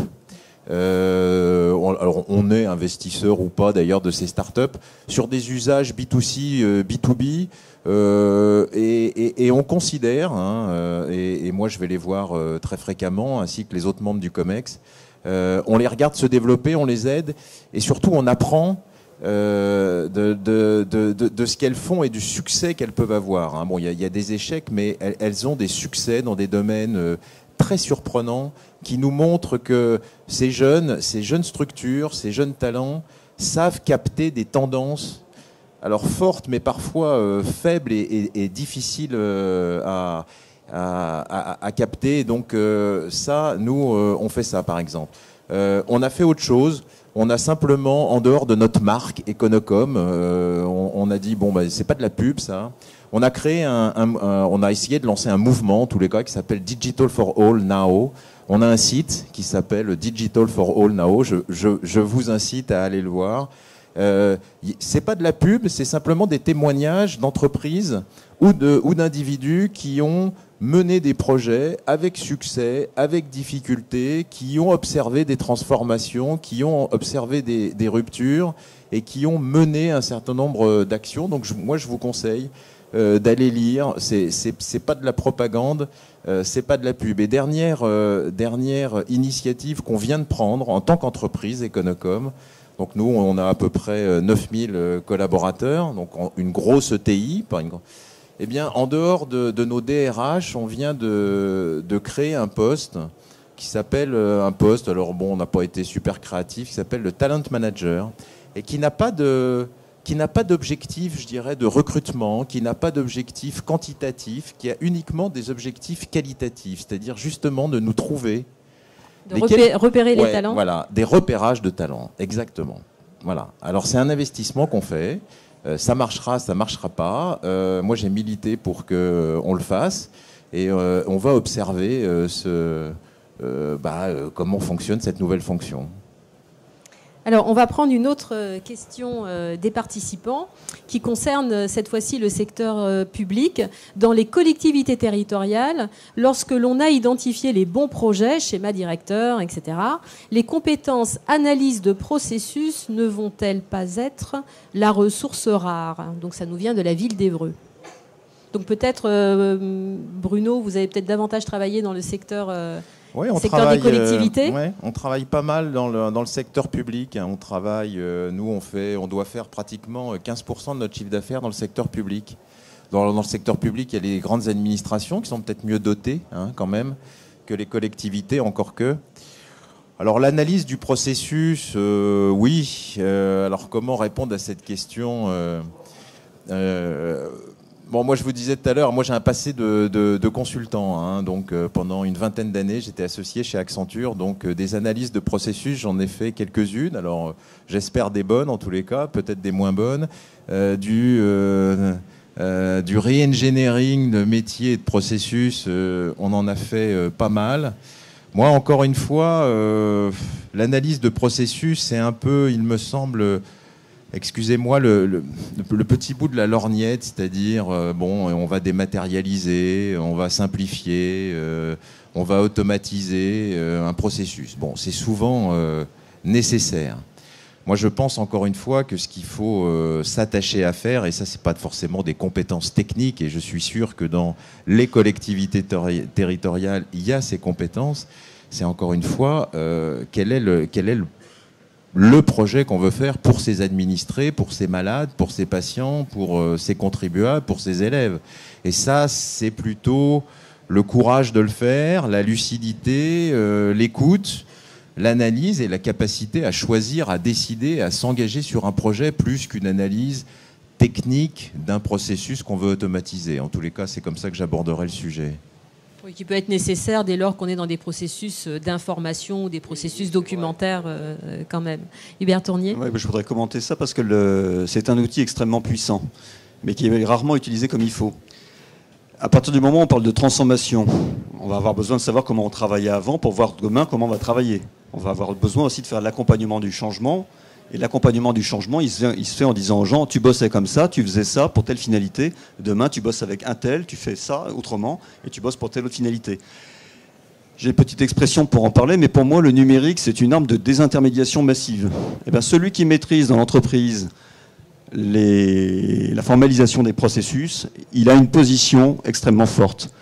Ensuite, la manière dont c'est fait dans les entreprises, souvent, c'est pas fait à temps. Quand c'est pas fait à temps, ça sert plus à rien.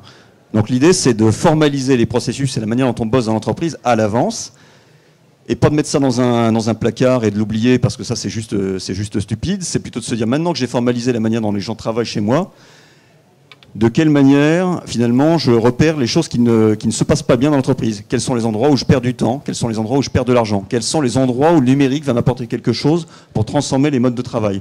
Donc c'est extrêmement précieux de se précipiter sur l'administration des processus. C'est une compétence clé, effectivement. Il faut la préempter parce que celui qui a ça, après, il est forcément dans la boucle dans tous les sujets de transformation et d'accompagnement du changement. Et puis surtout, il faut l'analyser. C'est pas juste un truc qu'on fait pour remplir des machins dans Casewise ou autre outil ou pour caler des armoires. C'est quelle est l'analyse qu'on en tire? Une analyse préventive. Juste deux petits mots. Oui. Je suis super d'accord avec ce qui a été dit à ma droite et à ma gauche. Et vous sortez d'Accenture, donc, mais vous y êtes plus. Donc, business process reengineering, oui, mais pas à la façon des grands SA. C'est business process reengineering rapide. Go fast, fail fast, move fast. Donc, il y a des bonnes idées. Recherchons les nouveaux usages plutôt que les erreurs passées, mais faisons-le vite, parce que si on ne le fait pas vite, ben, le temps passe et on perd du temps et de l'argent et de la confiance. Alors, autre question. Pensez-vous que la base de la transformation numérique d'une entreprise passe obligatoirement par la mise en place d'un système ECM? Tout ce qui est gestion des contenus. Alors, qui est inspiré, Hubert, par la question? J'aime bien prendre le contre-pied des questions, alors excusez-moi, je vais continuer. Dans notre affaire là, de direction du conseil interne, la question, vous avez vu, c'est comment est-ce qu'on repère les bonnes idées, comment est-ce qu'on les suscite, et après, comment est-ce qu'on les propage? Est-ce qu'un système de gestion de contenu, finalement, un système de communication, un système d'information, ça va être l'élément clé pour faire ça? J'en suis pas vraiment convaincu. Pourquoi? Parce que, comme je le dis tout à l'heure, dans le monde numérique, le problème critique, c'est le temps. Plus personne n'a de temps pour quoi que ce soit. Est-ce que les gens ont du temps à aller, entre guillemets, butiner sur un intranet, aller regarder des vidéos pour savoir ce que devient l'entreprise? Moi, j'en suis pas convaincu. Personnellement, je l'ai plus ce temps-là. Alors, notre parti pris, c'était de se dire, on va avoir recours à l'humain. Si on voit des bonnes choses, des bonnes idées, ben, ce sont des équipes de personnes physiques qui iront propager ces bonnes idées comme des petites abeilles. Là, ils iront polliniser quelque part les différentes directions, les différentes entités qui en ont besoin, en leur apportant l'information. Et parfois, comme il s'agit d'idées disruptives, c'est pas une lecture qui va vous amener à changer du jour au lendemain. Il faut expliquer, il faut contextualiser, il faut préparer les gens, et c'est un début d'accompagnement du changement. Donc, pour moi, c'est un travail, cette direction de conseil interne fait ce genre de choses. Là, justement, c'est comment est-ce qu'on amène cette transformation. Et je crois que c'est pas un outil qui le fera, ce sont des personnes. Voilà. Donc, dans le numérique, il y a encore une place pour l'humain, rassurez-vous. Hein. C'est très important.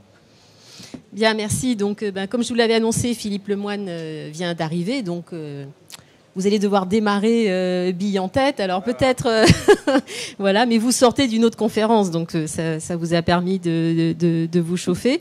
Alors, peut-être quelques mots de présentation. Hein. Vous êtes surtout là aujourd'hui au titre d'auteur et de management d'un collectif sur le rapport que vous avez réalisé sur la transformation numérique de l'économie française. Vous êtes également président de la FIG, qui est la Fondation Internet Nouvelle Génération, également président du Forum Modernité, et puis un certain nombre d'autres fonctions que je vous invite à aller regarder sur Wikipédia. Il y en a une liste assez importante. Alors ici, vous êtes dans un salon qui est dédié aux nouvelles technologies. On a beaucoup parlé ce matin avec nos intervenants de transformation numérique, de ce que ça pouvait apporter aux entreprises, mais aussi aux collectivités. On a dans la salle des collectivités.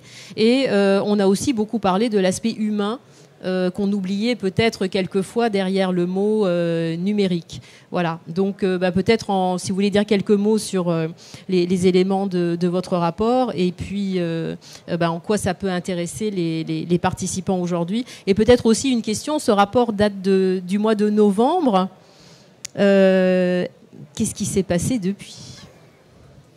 D'accord, je vais essayer de faire quelque chose d'assez court. D'abord, en vous priant de m'excuser d'arriver comme ça, comme un cheveu sur la soupe. Mais voilà, je vais essayer d'être concis tout de même et pas vous retenir trop tard. Peut-être pour situer trois messages venant de ce rapport et des suites.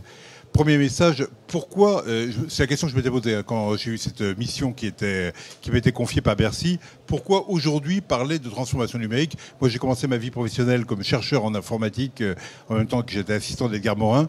C'était il y a déjà un moment. J'ai l'impression que depuis le temps, on parle tout le temps de transformation, de mutation, de révolution. Qu'est-ce qu'il y avait de neuf? Et il me semble qu'il y a effectivement quelque chose de neuf qui explique qu'il y a un mot neuf aussi qui se soit imposé depuis la fin des années 2000, numérique en français, digital en anglais. C'est non seulement une idée de transversalité beaucoup plus grande depuis le temps que l'on en parle des effets de la technologie sur la société, mais c'est un changement dans les rapports entre les acteurs. C'est le fait que jusqu'à présent, à tous les stades antérieurs de cette longue histoire des technologies de l'information, on avait toujours connu la même chose, c'est-à-dire des innovations technologiques qui partaient des grandes organisations, qui arrivaient après sur les grandes entreprises, les entreprises moyennes, les petites, etc., qui tombaient en cascade. Là, il y a une espèce de changement très important qui fait que les choses partent du consommateur final, de la personne.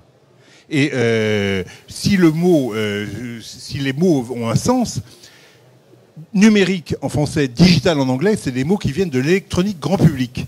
Et ils signifient bien ce qu'ils veulent signifier, c'est-à-dire que non pas que tout se réduit, quand on parle du numérique, au problème de l'interface avec les personnes finales, c'est pas du tout ça que je veux dire, mais qu'il y a un acteur nouveau qui mène la course, qui fait la course en tête, qui sont les personnes.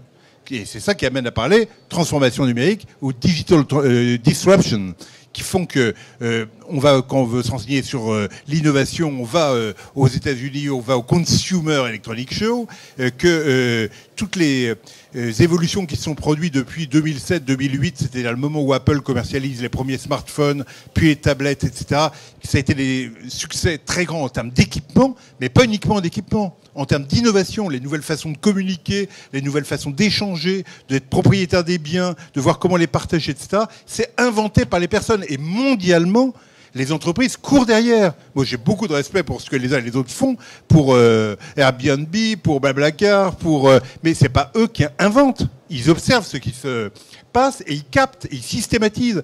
Donc, pour simplifier, on dit transformation numérique de l'économie, mais la vérité, c'est qu'on a une transformation numérique de la société, des manières de vivre par les personnes, et les entreprises s'adaptent pour en faire de l'économie. Je crois que c'est ça qui est vraiment essentiel à bien comprendre, ce qui suppose d'énormes changements de la part des entreprises.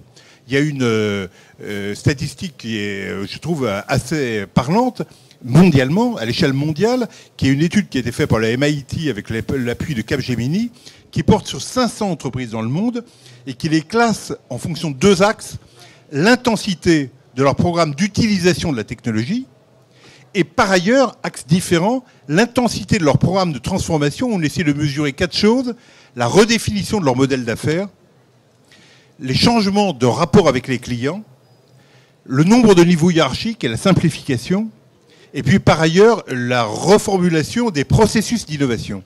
Et on voit quand on croise ces deux axes que la famille des entreprises qui utilisent à fond les technologies, mais sans mettre en œuvre de programme de transformation, ont un chiffre d'affaires qui croît au cours des 15 dernières années plus vite que la moyenne des 500. C'est sûr, ils se sont ajoutés un canal de vente. Mais comme ils ont accru leur complexité, ils ont une rentabilité moins bonne que la moyenne des 500. Et seules les entreprises qui sont gagnantes sont les entreprises qui mènent les deux programmes, qu'il ne faut pas confondre l'un avec l'autre, un programme d'utilisation à fond de la technologie et un programme de transformation. Et ce programme de transformation, il est d'autant plus important qu'il faut s'adapter à des effets économiques nouveaux, le rôle des données, le rôle des personnes, sur lequel personne se sent très à l'aise. C'est vraiment quelque chose de très novateur. Personne, sauf des acteurs spécialisés, notamment les GAFA. Et lorsque vous voyez leur puissance, leurs moyens financiers, leur capacité de fascination, d'attraction, les 2 millions de CV spontanés qui arrivent chaque année chez Google, enfin des moyens considérables, voilà, et ben, il y a beaucoup d'entreprises dans tous les secteurs, partout dans le monde, qui se posent les questions. C'est vrai dans l'hôtellerie, c'est vrai dans les transports, c'est vrai dans l'énergie, c'est vrai dans le commerce, c'est vrai dans énormément de secteurs, de dire non seulement on va avoir des nouveaux concurrents, mais on va voir se développer des stratégies de surtraitance, c'est-à-dire des gens qui viennent s'interfacer entre nous et le marché final, pour offrir des combinatoires et des agrégations de services très fluides qui vont séduire le client final. Et nous, on va être transformés en sous-traitants qui travaillons finalement aux conditions de marge et de prix définies par les grands acteurs. C'est ça la crainte forte qui fait qu'il y a un vrai sujet sur l'agenda des différents pays de transformation numérique. Alors, par rapport à ça, la France, quel est le message que l'on peut avoir? C'est un message double. D'un côté, moi je dis dans le rapport qu'on a plus d'opportunités que de risques, tant mieux. On n'est pas en train de... Voilà, il ne faut pas dire un paysage tout noir. Pourquoi ? Parce que quand vous regardez la situation des personnes, et c'est les personnes qui comptent le plus, elles font la course en tête et les Français vont vite. Vous avez... l'autre jour, je ne sais pas si certains d'entre vous ont vu une émission, l'émission du samedi soir Ruquier, où Axel Lemaire était invité. Et il y avait des journalistes qui donnaient les statistiques. Il faut regarder de quelles statistiques on parle. Si on regarde les personnes, les Français, il y a une demi-douzaine d'indicateurs suivis par la Commission européenne. On est globalement, Français et Français, 20% de mieux que la moyenne. Et ça, c'est un atout. Il faut essayer de continuer à aller dans ce sens. Ça implique des politiques en matière de formation, des politiques en matière de législation, des politiques en matière d'accompagnement d'infrastructures, etc. Et il y a des tas de voies de spécialisation pour le numérique français qui peuvent miser sur l'avance des personnes en matière, par exemple, de cloud personnel, en matière de ce qui s'appelle la personnalisation anonyme. Il y a vraiment des tas de sujets qui sont vraiment hyper intéressants. Quand vous regardez les entreprises, bon, le climat n'est pas exactement le même, c'est plus nuancé. 2 chiffres, simplement. 60% des Français, aujourd'hui, ont au moins acheté une fois sur Internet. 60%. 11% des entreprises françaises ont vendu au moins une fois sur Internet. Vous voyez le décalage, on n'est pas dans le même registre. Et dans les entreprises qui ont déjà un site Internet, etc., la question c'est de savoir combien font des efforts pour aller vraiment avoir la niaque, pour essayer de vendre, pour se développer sur ces nouveaux moyens. Il y a un bon indicateur, c'est le marché de la publicité en ligne, qui est un marché qui croît bien sûr plus vite en France que les autres marchés, mais qui n'est pas très développé. Et quand on dit qu'il croît plus vite, je vais vous dire les chiffres, en 2013 et 2014, ce marché en France a cru de 3%. Quand vous comparez à l'Angleterre, où on part d'un niveau beaucoup plus élevé, en Angleterre, ça a cru de 14% par an sur la même période. Donc vous avez un écart qui se creuse dans les entreprises, qui n'est pas uniquement du tout le fait, contrairement à ce qu'on dirait, des petites entreprises. C'est vrai qu'il y a des petites entreprises qu'il faut mettre dans le coup, c'est absolument indispensable, qui sont en retard, notamment en matière d'équipement, mais elles ont de la flexibilité, elles voient des opportunités. Et parmi les bonnes nouvelles, il y a des startups très dynamiques. Vous avez certainement parlé, bon, plein de choses intéressantes dans les startups. Des choses très intéressantes dans l'innovation de biens, l'innovation de commerce de services, les prestations de services, des entreprises qui sont beaucoup plus innovantes qu'auparavant.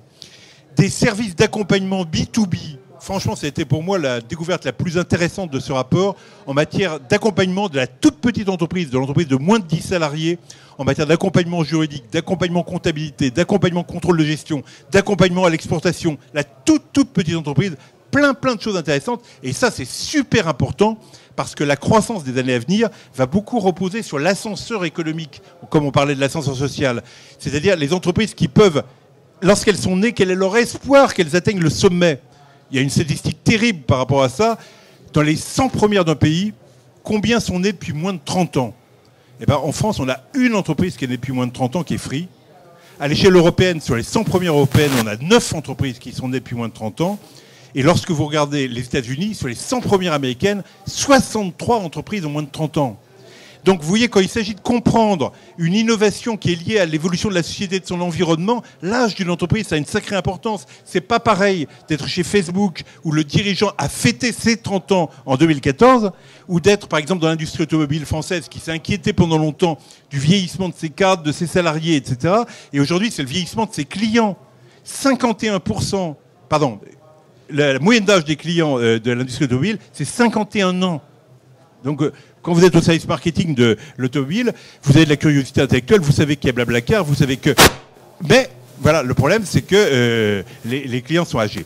Donc, un des problèmes vraiment forts pour la France, c'est que là où il y a des visions, là il y a de l'audace, etc., qui est souvent portée par les grandes entreprises dans d'autres pays, aujourd'hui, les piliers classiques de la croissance française, que sont la grande entreprise et l'État, c'est eux qui ont le plus de chemin à faire pour l'adaptation par rapport à la transformation numérique.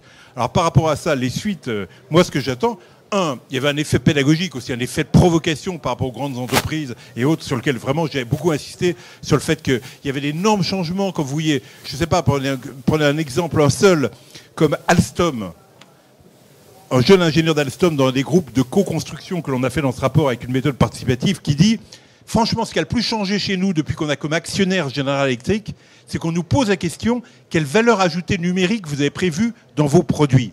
Vous voyez, on compare deux conglomérat industriel. C'était une question qu'on ne leur avait jamais posée quand c'était Alstom. Voilà, donc il y a tout de même un énorme sujet d'adaptation, et je le dis assez nettement dans le rapport. Or ça, je pense qu'on va évoluer vraiment. Je pense que 2014, ça a été vraiment comme... c'est ce que j'explique et ce que je dis à Axel Lemaire. 2014, ça a été l'année de la French Tech. Vous allez voir que 2015-2016, ça sera l'année de la transformation numérique des grandes entreprises, avec des programmes ambitieux, des programmes transversaux. On ne limitera pas le numérique au e-commerce, ça va être beaucoup plus général, comme ce que la SNCF vient de faire, par exemple, comme annonce récemment. Je pense qu'il y a beaucoup de choses qui vont être mises sur le chantier. Deuxièmement, c'est que chaque entreprise peut faire beaucoup, mais on ne peut pas se limiter à ce que chaque entreprise fera, parce qu'on est dépendant d'écosystèmes, on est dépendant en même temps de distributeurs, on est dépendant de partenaires. Une entreprise qui fait des choses très brillantes comme Air Liquide, par exemple, elle est très liée dans sa communication B2C avec le grand public à ce que fait la sécurité sociale. Vous voyez que le fiasco absolument dingue, je dis ça parce qu'Air Liquide a fait des choses formidables, mais en matière d'air et d'assistance respiratoire à des personnes, voilà, c'est une clientèle où c'est des gens plutôt relativement âgés, mais il y a tout de même des segments jeunes. Il fallait absolument miser sur l'ouverture, l'open, avoir des apps, créer des choses. Ils imaginaient que les personnes elles-mêmes qui utilisent des appareils d'assistance respiratoire. Total, qu'est-ce que fait la Sécu ? Elle commence par voir comment on utilise les données pour écrire aux personnes pour dire « Attention, vous utilisez mal les appareils, on va vous les retirer ». Donc vous vous souvenez du tollé qu'il y a eu avec les gens qui doivent dormir, c'est des appareils relativement encombrants, avec des appareils et on leur dit en tout et pour tout, au lieu de leur dire qu'est-ce qu'on peut faire pour améliorer les systèmes, qu'est-ce que vous avez comme idée, au lieu d'utiliser ça comme système pour enrichir la relation, hop, pour Air Liquide c'était dramatique, comme c'est toute une voie qui est partie. Donc on est dépendant de l'environnement et il faut que les pouvoirs publics accompagnent, mettent beaucoup plus de moyens dans les programmes comme Transition numérique, ça c'est fait partie, qui accompagne les petites entreprises. Il faut par ailleurs, je crois, comme en Allemagne, aller beaucoup plus loin. C'est bien, on a un secrétariat d'État numérique, peut-être que ce serait mieux que s'il y avait un ministère ou autre, mais c'est pas ça le fond du problème. Ce qu'il faudrait, c'est qu'on ait en France, comme en Allemagne, un rendez-vous annuel où les ministères et les entreprises et la société civile se concertent sur les grandes priorités numériques du pays. En Allemagne, c'est ce qui est fait, et on fait le point sur ce qui a été décidé l'année d'avant, avant d'annoncer autre chose, pour pas être uniquement dans l'effet d'annonce. Il y a un magnifique programme en Allemagne qui s'appelle Industrie 4.0, pour voir comment leverager par le numérique la force traditionnelle de l'Allemagne sur l'industrie, qui est un très beau programme, qui a été décidé dans des sommets annuels de ce type-là. Il faut qu'on en ait. Il faut absolument prendre l'offensive en Europe. Ça, je ne vais pas vous détailler les choses, mais on est tous à dire, voilà, l'Europe, c'est dommage, c'est un peu anémié, etc. Ben, il y a un magnifique terrain pour se développer sur les problèmes de fiscalité, sur les problèmes de droits d'auteur, sur les problèmes de données. Il y a tellement de sujets sur lesquels, par exemple, en matière d'observation de l'espace, depuis l'espace de la Terre, il y a actuellement un programme qui s'appelle Copernicus qui produit des tas de données et on ne sait pas quoi en faire. On a développé une espèce d'idéologie de l'open data pour dire chacun accède à toutes les données gratuitement. Il y a un pays qui s'en a bien tiré, qui est l'Angleterre, qui a adhéré, alors qu'ils n'étaient pas dans la conquête spatiale, au programme Copernicus, et à ces énormes masses de données. Et c'est l'Angleterre qui réagit, là. Ouais.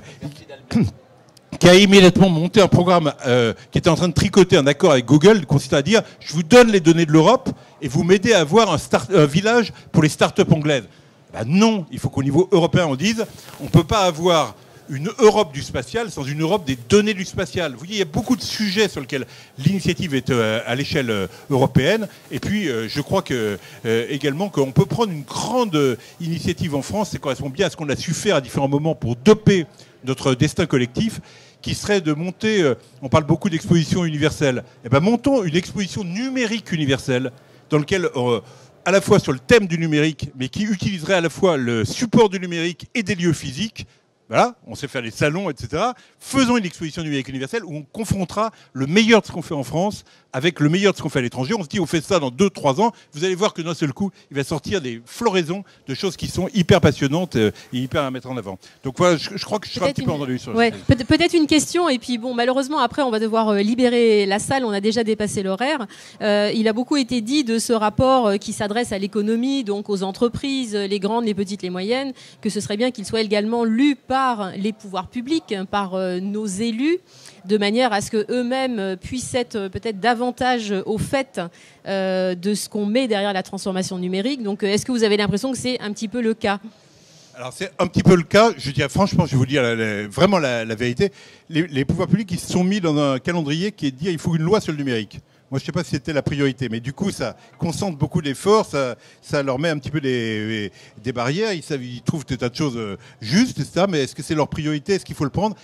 Qu'est-ce qui fait que ça avance tout de même? Parce que ça avance tout de même. C'est uniquement l'effet.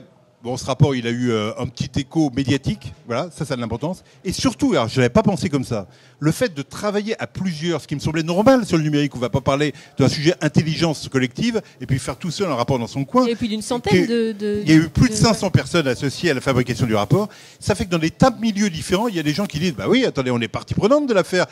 Et alors quand les ministres trimballent, ils rencontrent des gens qui leur disent, mais attention, il faudrait tout de même avancer sur tel ou tel point sur lequel on a travaillé. Et ça galvanise un petit peu, ça crée de la volonté et ça crée de l'envie. Autrement dit, vous savez, finalement, le destin d'un rapport, c'est comme le reste. Il faut avancer, mettre sur la table, améliorer et partir vraiment des initiatives qui sont... franchement, c'est pas par démagogie que je dis ça, mais vous voyez, le numérique, ça avance par en bas. Et puis les stratégies s'adaptent après. Ben, c'est pareil à l'échelle du pays. Il faut que les entreprises, que les entrepreneurs, que les associations, que les territoires, que les collectivités locales avancent. Et puis, il y aura de la mise en forme et de l'accompagnement qui viendront par les pouvoirs publics. Très bien. Eh bien, je vous remercie.